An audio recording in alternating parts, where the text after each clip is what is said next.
from Chennai.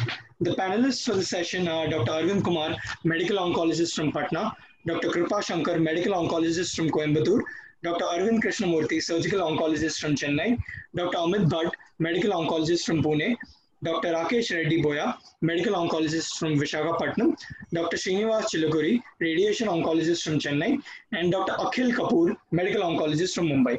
Over to you, sir. Thank you, Kashish, and thank you for this invitation. And I sincerely thank Dr. Amish and Dr. Sevanti for giving me this opportunity. I hope I am audible and hope my slide is visible. Yes, sir. Thank you. So I have been given a task. Let me see what justice I can do for this task that has been given to me. And I want to, take you through this slide. I hope some of you can recognize who here is. These are two of the most famous Hollywood producer director.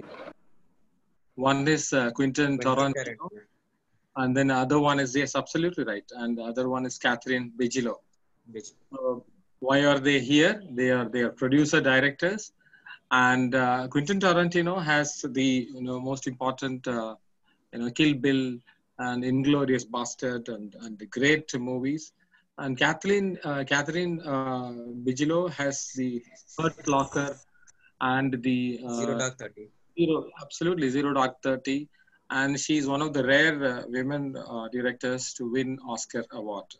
So I'm not referring to our program directors here at this point. But the reason I put up this is that one day I got a call from Dr. Amish, and that was very late in the evening. He said, Dr. Raja, can you do a panel discussion? I said, yes, Amish, it's absolutely pleasure. Then he said, this is what I want. He said that, I want you to discuss a case in which there will be a 54-year-old male who has a symptomatic disease and presents with adenocarcinoma.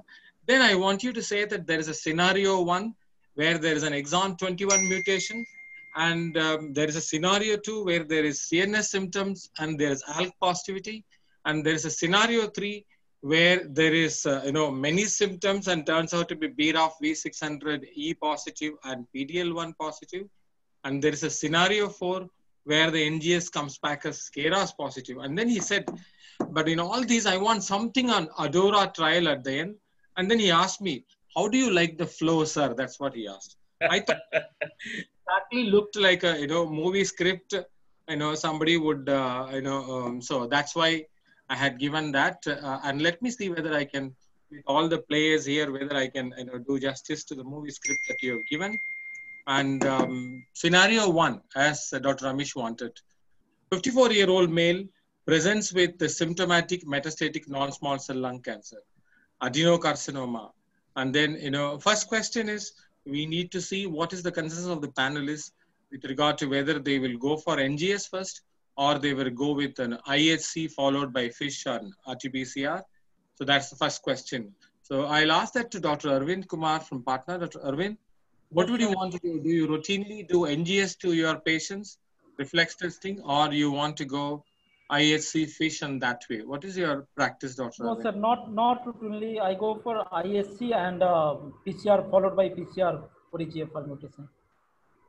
And okay. And sometimes if the patients are quite sick, then at the same time biopsy along with a liquid biopsy at upfront same time. Because liquid the PCR report, PCR report sometimes comes 10 to 15 days for EGFR. Okay. So I'll ask Dr. Kripa Shankar. Do you have an algorithm in your place, Dr. Kripa Shankar? Yeah. Hi, sir. Lovely. Nice to see you here. So again, sir, if finances are not a constraint, I would definitely contemplate doing an NGS upfront because like we always know, tissue is an issue and sequencing it, we might run out of tissue. So I mean, like I would definitely look at getting an NGS done, basically an Oncomine platform as well, which is an FDA approved platform as well. But if the patient has financial constraints, then I would look at doing the key biomarkers, which are EGFR, ALK, ROS, BRAF, MET, at least all these.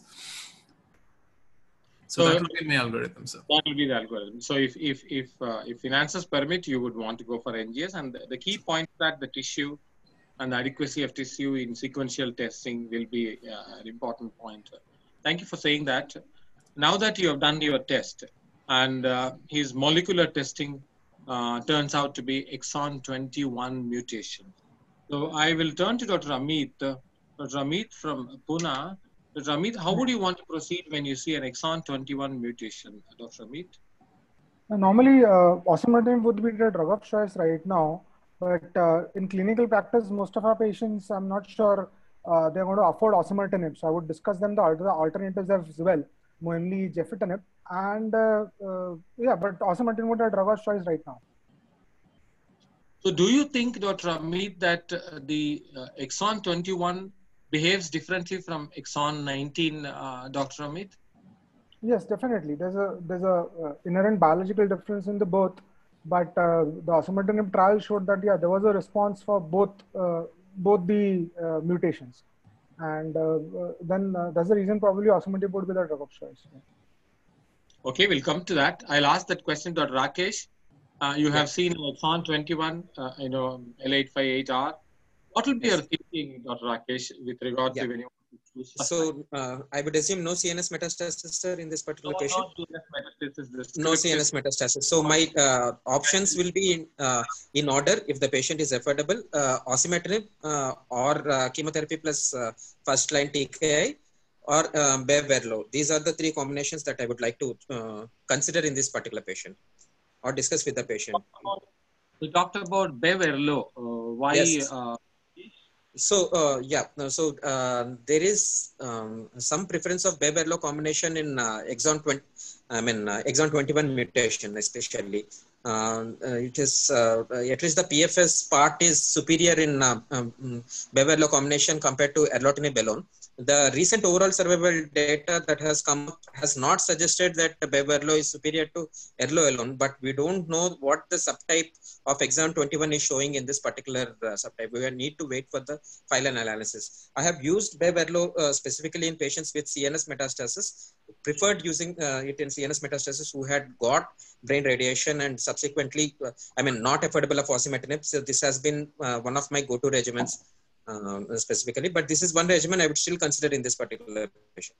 Okay, I'll come to that, and I'm going to go to Akhil for his view. But before that, I'm just going to quickly review the available data on this particular question. If I'm faced with an exon 19 and an exon 21, do I have enough data now to say that they are different? The answer is yes. If you can look at all the data sets right from the gefitinib trials to the second generation TKIs with Archers, and you can go down the line and you can look at the FLAURA data, and you can look at, as pointed out already, the erlotinib plus bevacizumab NEG 026 or erlotinib plus ramucirumab relay. You can see that something is happening here. They are not, the PFS is not the same. And it will be surprising to note that in all these studies, the PFS is superior in exon 19. That's fine. But I want to draw your attention to this, that in osimertinib, the PFS for exon 19 is so good and the PFS for the exon 21 is poor. I want to draw your attention to the erlotinib plus bevacizumab trial and to the erlotinib plus ramucirumab trial, in which the PFS of the comparator arm and the trial arm was actually equal or probably superior with the exon 21. So again, this is the OAS data. One thing is very clear, the OAS in the exon 21 is inferior, but can anything do better? This is the whole summary of all the clinical trials that have been done in EGFR mutations, all the randomized control trials, and in which the specific question of exon 21 and exon 19 has been looked at. And I have just cataloged it, but I have already told you, for example, even in the second generation TKI, it's very clear that the exon 19 is superior to exon 21, but I've told you that some of them have really done well at the exon 21 space. So that's what I want to mention. So with that background, I'll come back to Akhil. Akhil, Yes. do you have a choice? You clearly see exon 21 at this point. Do you want to innovate?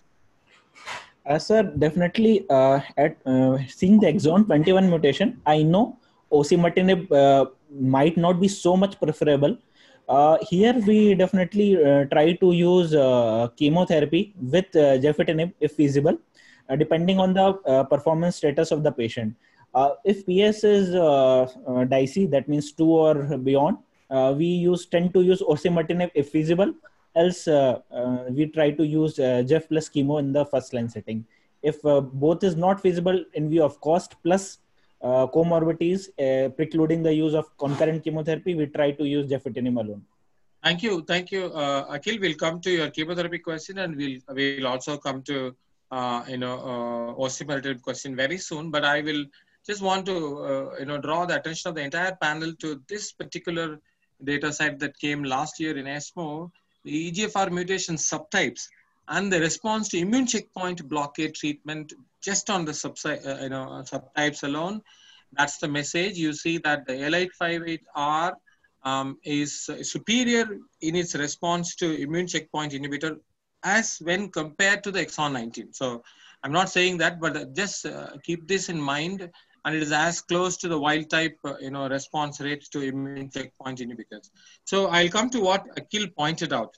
With this knowledge, just a routine single agent EGFR mutated mutation drug, or can we do something different, Arvind? Yes, sir. Can you do something different in these patients? Would you want to do something more than a single agent TKI, Dr. We can add chemotherapy along with the TKI, sir. As the Tata trial, the Kumar Prasad trial, we can add chemotherapy in this patient. Okay, thank you. Dr. Kripa Shankar, do you have a thought on adding chemotherapy? We have this NEJ009 and the Tata trial, as Dr. Arvind correctly mentioned. And then we talked about the addition of bevacizumab and ramucirumab. So are you now convinced to move into that space, Dr. Kripa Shankar? Sir, I just want to highlight on a few issues here, sir. First of all, about the exon 19 and exon 21. So if you look at all these trials earlier as well, none of the patients were random. They were not randomized based on exon 19 or 21. They were only stratified. And also we're talking about subgroup analysis here. So that is my major hitch about all the data that we've had until now. Perfect. And as far as TKI plus chemotherapy is concerned, we have Indian data, which is the data from TMH, which is shown a doubling of the PFS from 8 to 16 months, 16 versus 8 months. So I would call that the poor man's osimertinib. So if somebody can't afford osimertinib, I would definitely put them on a combination of TKI plus chemo, because that to me is the poor man's osimertinib. Okay, so I put the Indian data here as you spoke, but it's nice that you say that it is poor man's osimertinib. But the question here is osimertinib good enough? And that's the second question that I would want to ask for. And anyway, what about this NEJ026, Kripa Shankar? So again, sir, if you ask me, this study, I'm not very impressed with the overall survival data that's come out, because the overall survival difference is just is negligible. It's 50 versus 46 months, if I remember right, and it is not statistically significant as well. So, and also the toxicity profile was just not in favor of this combination. There was a high rate of discontinuation among patients, even in the context of a phase 3 trial. So much rather than do this, I would opt for either a combination of chemo plus TKI or osimertinib. Those would be my choices. I wouldn't want to use a combination of which is more toxic without an overall survival benefit as well. Okay, thank you for explaining that. And all these are subset analysis, and all these were not pre-planned. That's one of the important points. I don't know whether there is going to be very soon a trial that will look into that way or not. Amit, I've just given, this year ASCO, we have this presentation in which the OAS benefit of all these important trials where it's exactly not a head-to-head, it's actually a cross-trial comparison. What do you infer from this, Dr. Amit? Which way you want to go at this point? I think still for EGFR mutation, osimertinib still stands as the best drug that is available right now. Coming to chemotherapy and gefitinib combination, I'd be happy to use it for a rescue situation or for a second line.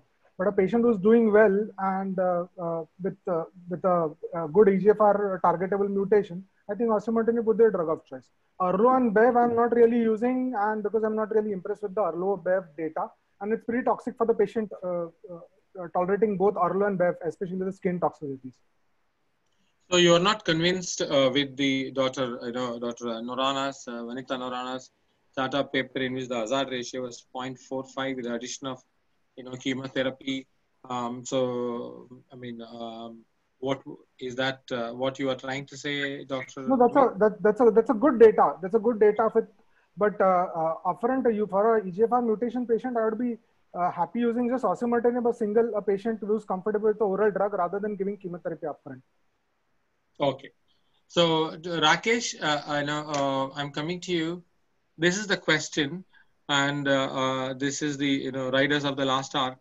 And is osimertinib the best choice, the first choice? I mean, is it the unquestionable number one at this point? I would not say it's unquestionable, but among the available options, that would seem. I mean, I would be Harrison Ford trying to procure osimertinib for my patient. So easy to give, the toxicity profile, the intracranial activity, everything. I mean, it's a lot of pluses going for osimertinib. But the problem at the end is we would not be able to give to most of our patients. So I think I'm very enthused about chemo plus TKI combination as well. So okay. If patient has the wherewithal, then definitely osimertinib would be my first choice. And if there is some questionable financial status, then I would not hesitate to put the patient on chemo plus TKI combination. Yeah. Yes, Rakesh, I have also put you the presentation by Dr. Suresh Ramalingam, and in this year on the New England Journal of Medicine on the overall survival of osimertinib, and just quickly bring it to the point that there's around 35 to 37% the L858R in the composition, and that's of course the survival data, overall survival data of all intent to treat population. But if you look at closely this forest plot and hazard ratio, just try to bring your attention to this L858R is sitting right on the unity, and it has not done well with osimertinib. So why should it be the gold standard? That's the question. Agreed, sir. Agreed. So, still, it's not unquestionable for an answer. I mean, for an EGFR mutant population, yes. For L858R, I think we can split the hairs and still question osimertinib. Okay, I'm going to just make a provocative, a summary that was actually given by Dr. Suresh Ramalingam himself, and he's one of the FLAURA lead trialists, and would say that the patients with L858R mutation has a higher TMB value as compared to the exon 19 deletion, and immunotherapy may be a potential option.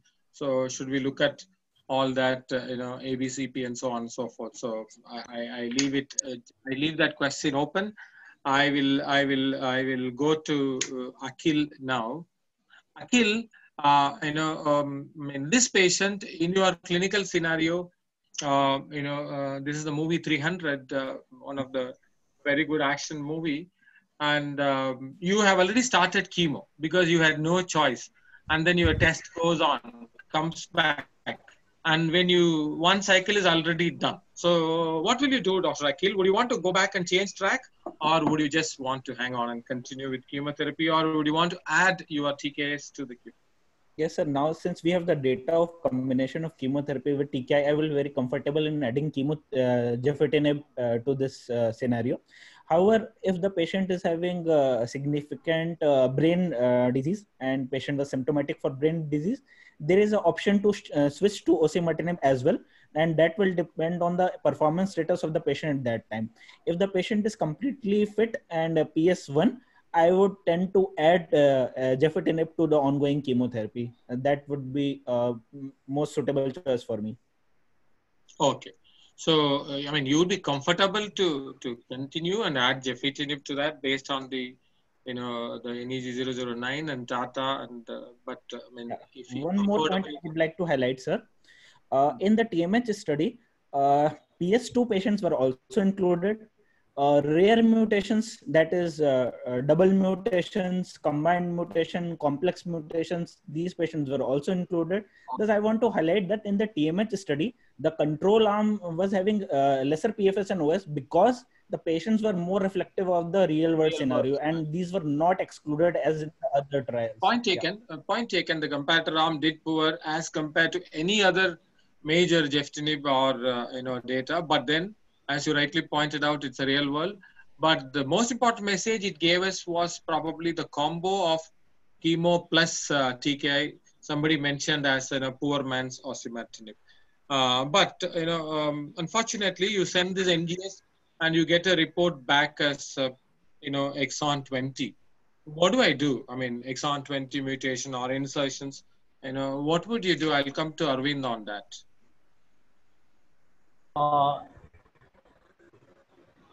You have an uncommon. Generally, osimertinib go for either osimertinib or chemotherapy in that case. So you would want osimertinib as that's what you want. Yeah. Fine. And I'll just quickly give you a background of exon 20 insertions. It is said to be around 4 to 10% and in frame insertions, and these are the domains that I have put upon here. And the interest is that what is the frequency of exon 20? The numbers are different. Somebody may say 2%, 3%, 7%, but if you look at the Foundation Medicine and the OrigiMed data, in patients who had mutant NSCLC, the number of exon 20 insertion frequency was to the tune of about 10% at least. So these were the work done in exon 20. I mean, a lot of work has been done. A lot of drugs has been seriously looked at. That included afatinib or the second generation dacometinib, and there are some other exciting drugs that are being looked at. Kripa Shankar, exon 20 is thrown at you. Would it still be osimertinib or something else? So that would depend on the type of mutation on the exon 20, sir. If it's a T790M mutation, then osimertinib. But if it's a non-T790M, like an exon 20 insertion that you've shown now, then we have drugs like poziotinib and mobocertinib. Mobocertinib has actually gotten a breakthrough therapy designation from the FDA based on the Jakarta study. So that's basically from Takeda. So we don't have access to that drug, but if you have a patient who can afford the drug to be imported, that would be my choice for somebody with an exon 20 insertion. Okay, so I have also 64% ongoing response rate with poziotinib, and I think the only difficulty is all these names, each one of them, but fortunately this is the data set that's presented. That's all the exon 20 insertions and osimertinib. What did it do? That's the data here. And fortunately, most of the time it was a PR or at least a stable disease, and the PFS was poor as compared to everything else, all the other mutations, but still above 6 months. So now we'll come to another scenario. I know that I've kept my radiation, and it's just like some prime actors come a little late into the movie, so I'm coming to them. And this patient, the script has changed, has come with CNS symptoms, and turns out to be ALK positive. So now I'm giving in the movie, the introduction, the hero debuts a little later. Srinivas Chilkuri here is a debut. What do you do, Srinivas? Srinivas, are you there? Yes, sir, I'm there. And it's a dramatic entry, sir. Yes. I had to make a dramatic entry, especially since you showed. I mean, this is a very contentious issue. There is no standard. RT first or not? Sorry, sir? RT first or not? That's the question. Radiation immediately or not? As far as evidence goes, yes, sir, as far as evidence goes, radiation is the standard. But I would be in a young patient, I would be tempted if it is especially it's not symptomatic and there are few metastases not in the eloquent area. I would definitely try deferring radiation. try deferring radiation in especially case if it is whole brain, sir. Especially if it is whole brain. If it is solitary 1 or 3 metastases where I can do an SRS, Okay. I would do it upfront. But if if the patient would need a whole brain RT, then I would like to defer the patient.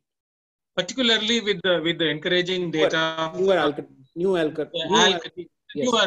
inhibitors, and correct. also even if it's EGFR, so you would take that stance. Yes. Fine. Now I'm also having the debut of another great actor, Arvind. If it is 1 or 2 lesions, would you want the SRS or would you be comfortable to operate, Dr. Arvind? Arvind, are you there? Yeah. I'm very much there, sir. I'm just listening to I can tell you this is a scenario of an oligometastatic disease. Definitely, yes. There is local therapy has to be given, but then I think it's a divided house, whether radiation therapy or surgery. If it's a solitary lesion amenable for surgery, yes, definitely we would like to sort of take it, treat it with a curative intent, do the brain surgery as well as do the lung surgery.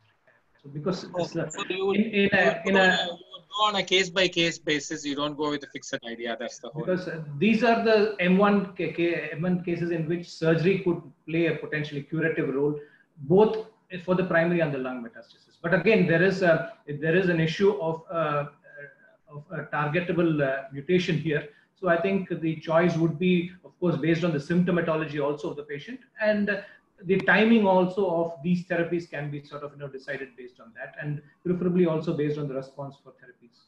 Fine. We'll come back to you, Arvind, when we deal with early stages. We're going to come later. Now I'll come to Arvind Kumar. Arvind, ALK, yes, and sir. There is the CNS disease. I mean, is alectinib your first choice? Yes, sir. Alectinib or ceritinib. No, you want alectinib or ceritinib. So you mean to say that crizotinib is done and over? Yes, no more crizotinib. That's the question I'm trying to ask you. Then alectinib, sir. Okay. So alectinib. Can you, Kripa Shankar, can you sympathize with crizotinib, or you want to? You also want to, what do you call that? Give it an orbit. So I think in one of our posters as well, we called it the death of crizotinib, because that seems to be everybody's favorite whipping boy. All of these trials have compared it to crizotinib and have established the superiority of all these second generation TKIs over crizotinib. Yes. So somebody with definitely CNS metastasis, because the best intracranial response rates are seen with the second generation TKI. So I would definitely go in with alectinib in this patient. And especially if he's asymptomatic brain metastasis, I wouldn't want to contemplate radiotherapy here. I would just go ahead and give them alectinib. So you don't call it as a death, but you would you would honorably retire crizotinib. Can I say that at this point? Yeah. And then try to all the young guns can play around for some more time. That's what you want to say. That's fine. Taken. And with regard to CNS progression, Amit, you are convinced about the CNS efficacy with alectinib? Yes. Just coming back to the Dole question, what we would do now in clinical practice on Monday morning, alectinib, yes, alectinib is a drug of choice, but unfortunately, 80 to 90% of patients are not going to go or afford alectinib. Ceritinib, we do have generics. GI toxicity, yes, but ceritinib can be managed. So I think ceritinib would be in clinical practice on Monday morning. Ceritinib would be the drug of choice. Crizotinib and radiation, mostly it's out because these second generation TKIs, they give a response within 10 to 15 days, which is good. But yes, theoretically alectinib, practically I would say ceritinib. Now, coming to this question, yeah, ceritinib, the second generation, all the TKIs, though there is no head-to-head comparison, all have excellent CNS disease, CNS penetration and CNS disease control. So I'm happy using even in a CNS disease who's say borderline symptomatic, go away with RT and just use the second generation TKIs. Perfect. Thank you. Rakesh, this is the updated data of the ALEX study. The updated PFS, OS and safety data has been presented here. And you can look at the data at 4-year endpoint. You can see that the PFS rate and the OS rate is as impressive as somewhere around 50% plus, 52%. Yeah. So the point you were making earlier, sir. Yes. The point you were making earlier, whether crizotinib, it's the death of crizotinib. So I definitely don't agree, because I still use a lot of crizotinib and ceritinib for my patients. Selectinib, hardly, the previous, the panelist was saying 80 to 90%, hardly 5% of my patients will be able to afford. And if you see the updated OS analysis also, 50% the 5-year OS in crizotinib, it's fairly impressive actually. But if the patient is coming with CNS metastasis, the movie picture that you have put is very apt. They progress very fast, so speed is important. Then probably I would try to push one of the second generation TKIs. Otherwise, if it is a fairly low volume CNS disease, some CNS targeted therapy like local treatment for SRS, and then still put crizotinib if the patient is not affording, or ceritinib. So I would still say that the option is still open. You are still not retiring it, and you would still definitely not for some 1 days and 2020. I get your point. Thank you so much. Now I'm coming to Srinivas. Question is, I mean, when you do these brain mets and the TKIs and concurrent radiation, how adverse are the adverse events, Srinivas? Are they comfortable, acceptable, or what, Srinivas Chilkuri? Sir, there have been some studies which have, there have been some evidence that you could combine them safely, but it is, we don't have much data with the newer, I have put one. The next generation TKIs. But with the older generation TKIs, we have reasonable good data, and it is safe to combine radiation and TKIs. Okay. So anyway, I have also presented the adverse events with the newer generation ALK inhibitors, acceptable numbers. I think the question is more or less settled, that there is no doubt some of us still love some of the old actors, but unfortunately, they have seen their place in the sun and they have to move on. That's the meta-analysis of 10 studies comprising of over 2,000 patients of alectinib versus crizotinib question of all put together. I think the question has been answered that, unequivocally, the prime choice is alectinib, unfortunately for the crizotinib lovers. But of course, cost will keep it grounded. I totally agree. We have to always come back to the cost as the question. So then I'll come to Dr. Akhil. This patient turns out to be suddenly, having a different, play. BRAF V600E. What do? We don't have the drug, either single or double. And what do we do at this point? Would you want to do immunotherapy just because it's available, or you will strive for these exact inhibitors, Dr. Akhil? Yeah. Sir, the good thing about dabrafenib trametinib till now was that it was available on compassionate basis for our patients, but suddenly the compassionate access has gone and it is now costing 3.24 lakh per month for the patients. So suddenly we have very in dicey situation. And definitely, sir, in the study, that BRF study, 133, the response rates were around 65% with the when it is used in first line, and it is close to 62% when it is in second line as well. So if it is affordable, dabrafenib trametinib will be my first choice. Absolutely, and that's the phase 2 trial. And then as you pointed out the BRF, the real comparator trial, and this is a plethora of trials that have looked at these agents. Unfortunately, now, even in patients who have difficulty in tolerating the given doublet, there are alternative doublets that are emerging. This is a paper published, just a couple of weeks ago with vemurafenib and cobimetinib as a rescue for dabrafenib trametinib intolerant patients. So these are emerging areas, very exciting. Only cost is going to be a consideration. But I'm of the impression that some of the Indian companies have come with a combo, isn't it? Yes or no? Dr. Akhil. Yeah, combo is available, dabrafenib plus trametinib, yeah. Okay. With the Novartis, and that is costing around 3.24 lakh per month. So if it is feasible, we tend to use it. But most of the time, as already pointed out, 99% patients will not be affordable for the same. Okay, I'll come to scenario 4, as given by the original script writer, Dr. Ramesh. Some of these patients NGS comes back as KRAS positive, what do we do? Dr. Arvind Kumar, how do you treat your KRAS positive patients when you see them, Dr. Arvind?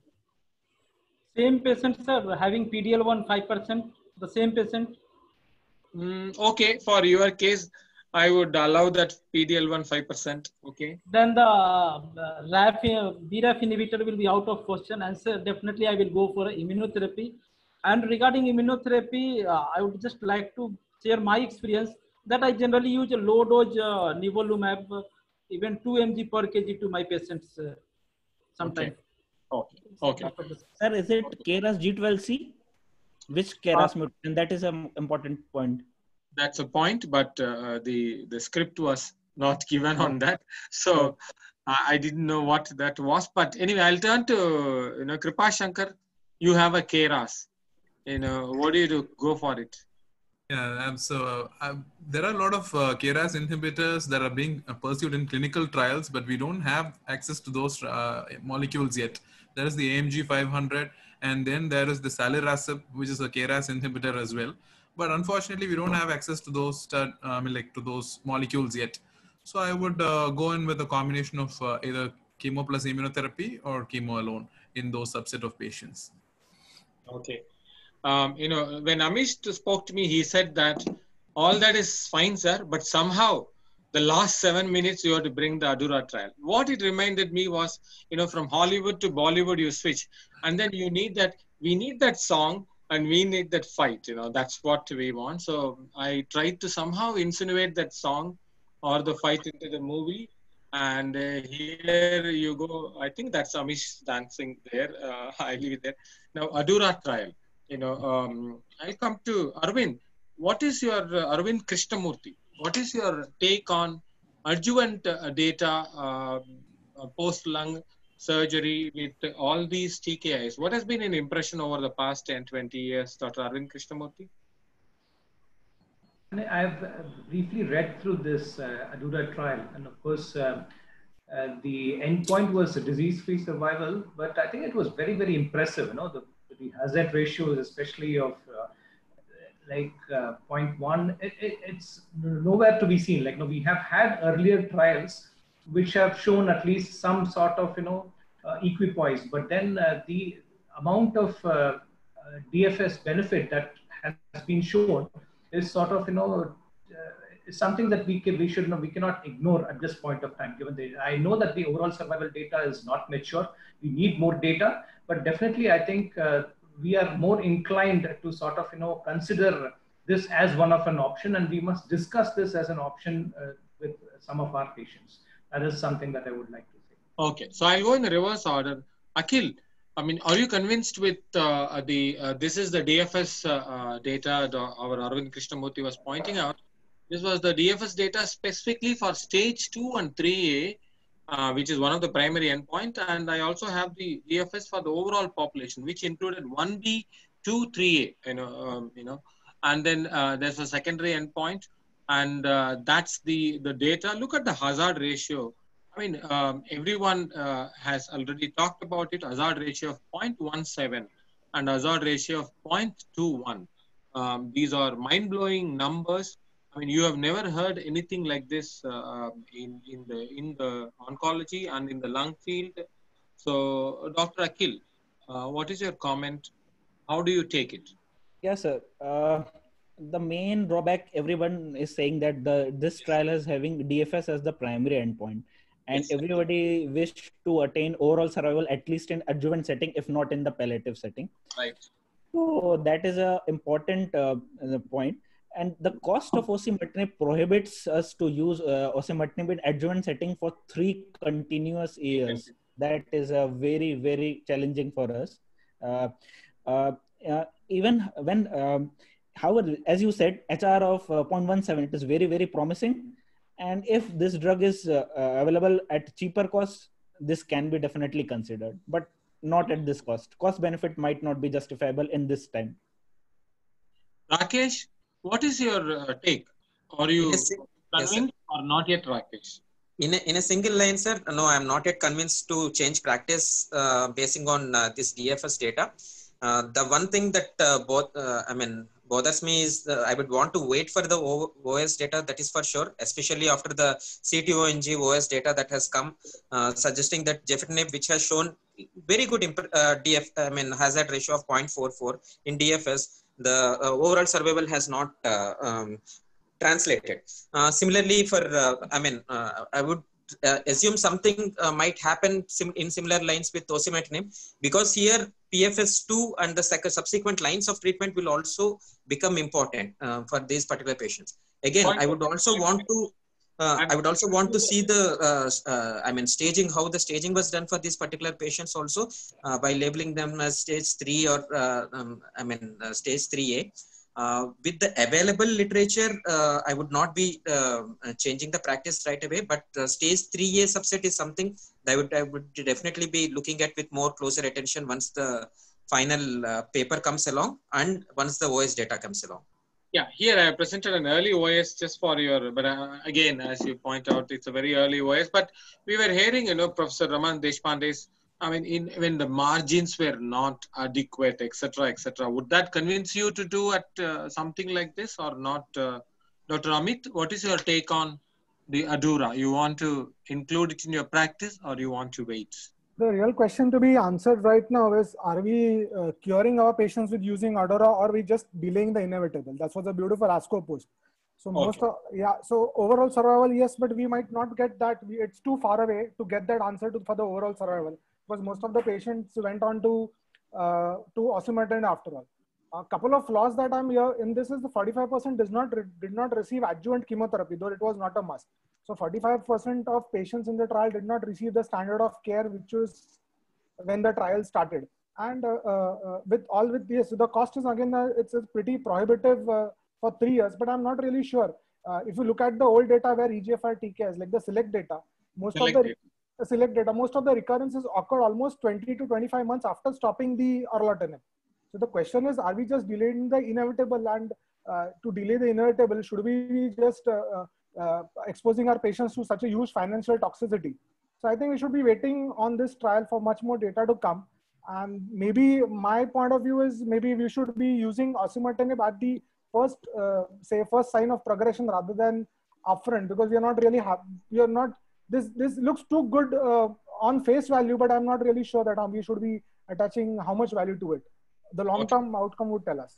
Okay, Kripa Shankar, people have, our panelists have already talked about the CTONG gefitinib adjuvant trial data where the DFS didn't convert to OS, and then just now Amit talked about SELECT not impressing him, and there is also something like in maintenance therapy, Saturn didn't work out for erlotinib, and there have been some almost all the track record of these TKIs have not been convincing, but isn't it true that the osimertinib is a more powerful drug? That's one thing. And second thing is that there is an Eastern Asian data, I think, which says something different from what is this. Can you argue it out, Dr. Kripa Shankar? Yeah, definitely, sir. So the one thing that I'd like to highlight or point out is the CTONG study, which is the adjuvant study, the Chinese Thoracic Oncology Group. The overall survival data that we had was 75 versus 62 months, which is almost an improvement of around 13 months. So we always keep talking about statistically significant but clinically insignificant. I think this could be the other way around. This is probably clinically significant even though it is not statistically significant, number one. And also the other reason is it was underpowered. You had only 200 patients in that study. And that was a superiority study. And there they used it as adjuvant where the comparator was against chemotherapy. And duration was 2 years. So for all these reasons, they could not show a statistically significant overall survival advantage.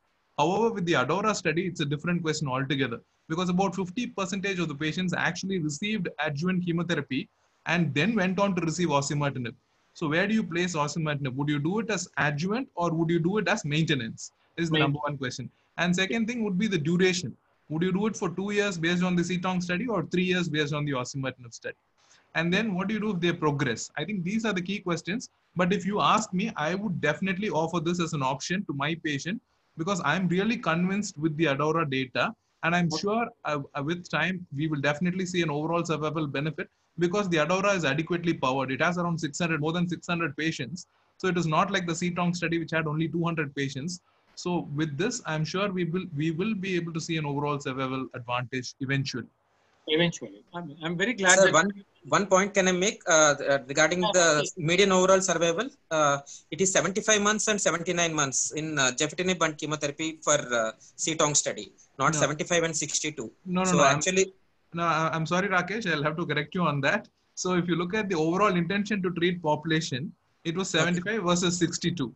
And that's why we talk about a 13-month improvement in survival. And especially there was a subgroup analysis which looked at patients who went on more than 18 months of gefitinib as well. That was also in favor of gefitinib. But again, that's just an exploratory subgroup analysis. That's why I'm not reading too much into it. But there's no doubt about the fact that it was underpowered with only 200 patients. And had we around 400 to 600 patients in that study, we would have been able to show a statistically significant overall survival advantage. I'm glad that you are standing by. You are kind of echoing my sentiment at this. I mean, that's what is exactly my sentiment. The last is I'll give the chance to Arvind Kumar. What is your chance? What is your take? Yes, you want to use adjuvant osimertinib or not? With that, I'm going to Shall I conclude with one line, sir? Yes, one line, please. Shall I conclude with the hazard ratio of ADAURA is addicting. Addicting. Okay, that's very nicely done. And unfortunately, the movie is over. Thank you so much, all of you, for entertaining. Thank you so much, Amish and Dr. Sivanti, for this wonderful opportunity. Thank you. Thank you. Thank you so much, sir. This was amazing, wonderful, and entertaining. And it was a revision of Hollywood and Bollywood movies also, sir. With that, we move to expert of this panel, Kashish. Thank you so much, sir. I now request Dr. Purush Parekh, medical oncologist from Mumbai, to please give his expertise and also to moderate the question answer. Over to you, sir. Right. Thank you very much. I'd like to start with the questions. How many questions do we have?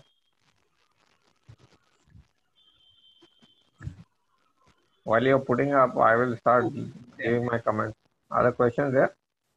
So yeah, so I can share the questions. Okay, please go ahead. So Amish, you have asked a question about gefitinib plus chemo. This is in reference to which part of the discussion? I'm not sure. So can you elaborate on that, Amish? Yes, sir. That is exon 20 insertion. Right. That was a time when I was saying that why are we looking at just one TKI? Why not gefitinib plus chemotherapy? Correct. Akhil, Tata Hospital has the largest data on exon 20 mutations from India. Yes. Would you like to answer this question? Should we use Yes, chemotherapy sir, in addition to gefitinib or not? Sir, this study included a few patients, but still we are not very convinced of using either chemotherapy alone or using in pozotinib in second line. We have used pozotinib already in 3 patients.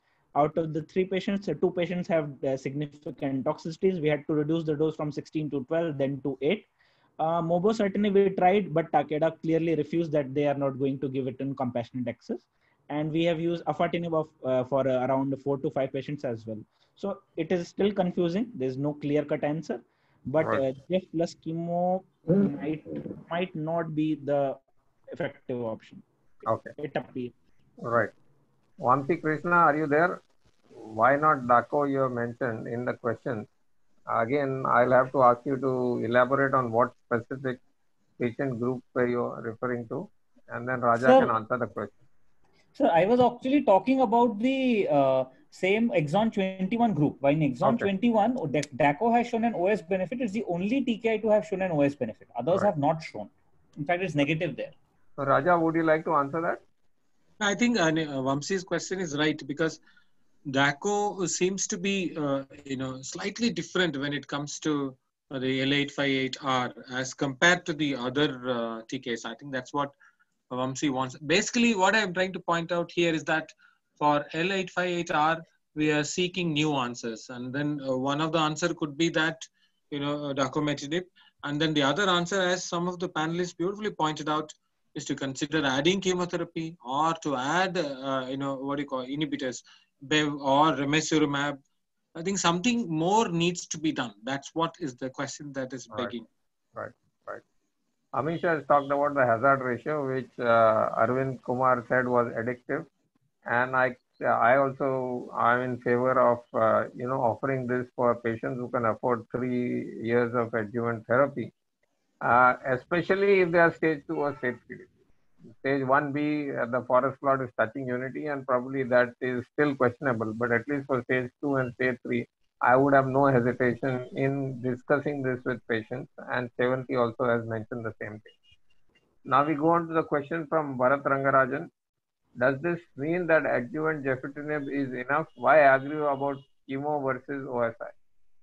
So Raja, will you answer that question?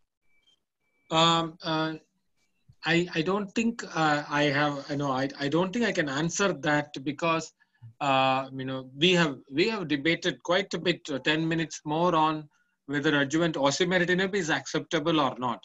Unfortunately, the previous experience with either erlotinib or gefitinib in the adjuvant setting and even in the maintenance setting, as Kripashankar pointed out, all these trials, one of the flaw was some of them used chemotherapy, some of them did not use chemotherapy. There were a bit of discretion. So I think the baseline was not equal, and that is one point. And gefitinib, erlotinib didn't reach up to the pole. That is a second point. So I'm not sure. I don't think gefitinib, cuts eyes here. Okay. There is a small comment. Can I make? Please go ahead. Yeah, sir. Sir, in the SEER database analysis of more than 50,000 patients, more than 50% patients do not take adjuvant chemotherapy for lung cancer, even when they are the candidate for the same. So if OC is not affordable, I would definitely give gefitinib in EGFR mutant patients if chemotherapy is not being used due to some or other cause. That is one point which I would like. Right. That's very logical. Point taken. Kripashankar, I would like you to answer Sevanti's question. What about LAURA study? Would that change the impact of ADAURA study? So I think the LAURA study actually looks at a different subset. We're talking about stage 3B unresectable patients. So that's like more or less like the Pacific study where you're looking at adjuvant durvalumab as well, post CTRT. So here we're looking at post CTRT where you're looking at osimertinib in EGFR mutant stage 3B unresectable non-small cell lung cancer. So I think we're talking about two different populations here. So I don't think the LAURA data will actually make an impact on the ADAURA. All right. Nisar Sayyed has asked about osimertinib that comes in from Bangladesh. And I think the amount of osimertinib from Bangladesh used in India is phenomenal. It is like 500 million rupees is the market that I am estimating from whatever I have heard. So whether we like it or not, whether we believe or not, it is actually being used. Theoretically or legally speaking, I would not write that on the paper because it would get me in trouble not only with the consumer court but also with the Medical Council of India as well as the DCGI. So I will leave it at that and let's go on to the next question. So this is a very important question from Dr. Sahu, that in the hierarchical analysis, DACO, should we look at survival as it did not pass the response rate test? So anybody can answer this question. Raja, are you there? I'm very much here. I'm looking at it. Please.